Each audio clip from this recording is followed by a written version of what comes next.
Hello students, BA third year, विषय समाजशास्त्र। इस विषय के अंतर्गत बच्चों फ्रांस की क्रांति चैप्टर चल रहा था, जिसमें औद्योगिक क्रांति के विषय में आज हम लोग अध्ययन करेंगे।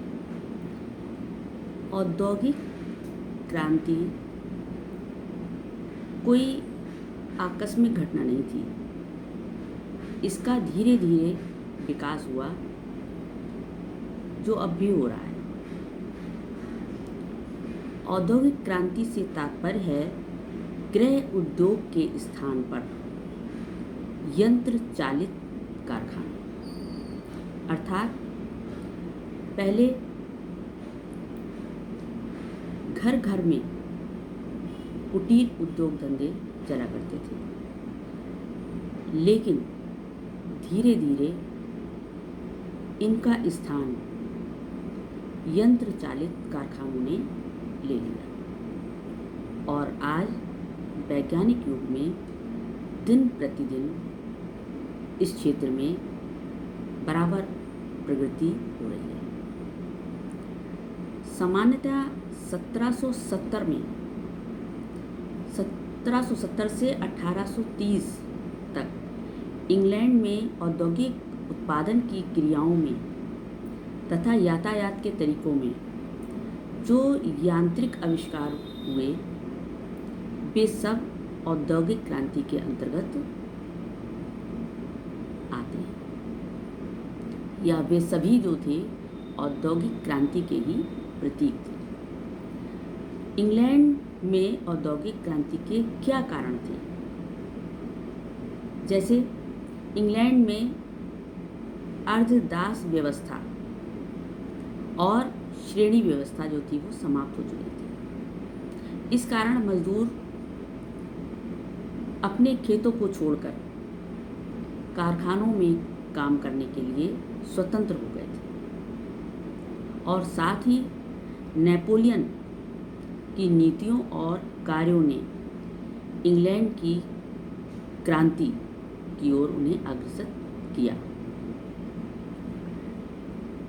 इसके अलावा 16वीं सदी से ही समुद्री लूटपाट, दास व्यापार, अमेरिका और भारतवर्ष के व्यापार से भी इंग्लैंड में धन एकत्रित हो रहा था।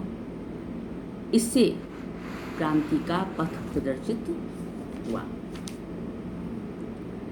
फिर आता है कि कृषि संबंधी व यांत्रिक क्रांति। इंग्लैंड में व्यापार द्वारा बढ़ती हुई पूंजी, जो व्यापार से जो पूंजी बढ़ रही थी, उसका प्रयोग कृषि के क्षेत्र में हुआ। औद्योगिक क्रांति से पहले यहाँ पर परंपरागत तरीके से कृषि की जाती थी, लेकिन अब कुछ कृषि सुधारकों के कहने पर या उनके अनुसार वैज्ञानिक कृषि से लोगों को उन्होंने अवगत कराया। उन्नत कृषि द्वारा इंग्लैंड का ग्राम्य समाज समृद्ध हुआ और इंग्लैंड में यांत्रिक क्रांति की ओर इंग्लैंड ने रुख किया। अब आता है कि यांत्रिक क्रांति। यांत्रिक क्रांति में क्या था कि 18वीं शताब्दी से पहले उद्योग धंधों में नवीन यंत्र प्रयोग किए जाने लगे थे। 18वीं शताब्दी से पहले ही यंत्रों का प्रयोग तो होता था। 1733 में जॉन के ने उड़ती दरकी बनाकर कपड़े बुनने में के क्षेत्र में क्रांति का आगाज किया था, और इसी तरीके से 1779 तक सैमुअल क्रॉम्पटन ने एक नया चरखा बनाया, जिससे सूत अधिक मजबूती और तेजी से काता जा सकता था। ये भी एक तरीके से यांत्रिक क्रांति ही थी। इसी तरीके से 1785 में बुनाई के क्षेत्र में एडमंड कार्टराइट ने जल शक्ति से चलने वाले पावर लूम का आविष्कार किया था।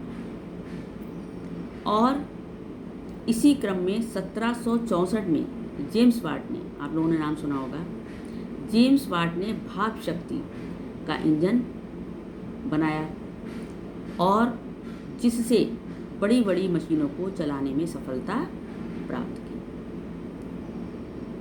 जहाज जो कि अब तक चप्पुओं से चला करते थे, अब जो थे वो भाप के इंजनों से चलने लगे। 1814 में जॉर्ज स्टीवेंस ने पहला ऐसा इंजन बनाया जो भाप की शक्ति से लोहे की पटरियों पर स्वयं चल सकता था। इसी तरीके से उर्वरकों की खोज, विद्युत का आविष्कार, यातायात के साधनों का विकास, ये बहुत से साधन जो थे वो बनाए गए। इंग्लैंड से क्रांति यूरोप के अन्य देशों जैसे France, Belgium, Germany, Holland, Sweden तथा स्पेन तक धीरे धीरे फैल गई। अब आता है कि औद्योगिक क्रांति के परिणाम क्या हुए। जैसे नंबर 1, घरेलू व्यवसाय के स्थान पर कल कारखानों का निर्माण हुआ तथा अब वो वेतनभोगी मजदूर बन गया था, मतलब वेतन दिया जाता था मजदूर के लिए। दूसरा, औद्योगिक क्रांति से औद्योगिक नगरों का विकास हुआ। नगरों और कस्बों की ओर ग्रामीण जो थे वो पलायन करने लगे गांव से। और इसी तरीके से औद्योगिक क्रांति से सामाजिक व्यवस्था पर भी बहुत ज़्यादा प्रभाव पड़ा। नगरों में पहुँचे हजारों में मजदूर जो थे उनकी ओर कोई भी ध्यान नहीं दिया गया, मालिकों ने उनकी ओर कोई ध्यान नहीं दिया। वो तंग गलियों में रहा करते थे, एक ही कमरे में परिवार रहा करता था और कोई समुचित सफाई की व्यवस्था नहीं हुआ करती थी और मजदूरों के काम के घंटे कोई निर्धारित नहीं थे और 16-16 घंटे काम दिया जाता था और स्त्रियों और बच्चों को भी भरपूर शोषण किया जाता था, जिससे क्या हुआ कि पारिवारिक जीवन विघटित हुआ। फिर था कि औद्योगिक क्रांति का सामाजिक संगठन पर भी प्रभाव पड़ा। समाज में नया वर्ग भेद उत्पन्न हो गया। मध्यकाल में 3 श्रेणियां हुआ करती थीं, सामंत, पादरी और सर्वसाधारण। लेकिन अब 2 वर्ग रह गए, पूंजीपति वर्ग और मजदूर वर्ग। पूंजीपति वर्ग जो था वो मजदूरों का शोषण करने लगा और शोषण करके अधिक से अधिक धन इकट्ठा करके वो और बड़े पूंजीपति बन गए। इस तरीके से ये जो थे औद्योगिक क्रांति के बाद ये परिणाम आए सामने। इसके बाद है पूंजीवाद का विकास। पूंजीवाद का विकास राजस्व पूंजीवाद के रूप में हुआ, साम्राज्यवाद का प्रसार हुआ, विचारों के क्षेत्र में भी क्रांति आई, जैसे संवैधानिक एक तंत्र, दूसरा जनता का प्रभुत्व हुआ, कानून के समक्ष सभी की समानता रही, कानून सबके लिए समान है, और धार्मिक सहिष्णुता रही और राष्ट्रीयता की भावना का लोगों के मनों में संचार। तो इस तरीके से ये चैप्टर आज क्लोज होता है और अगले वीडियो में मैं नया चैप्टर लूँगी। Thank you.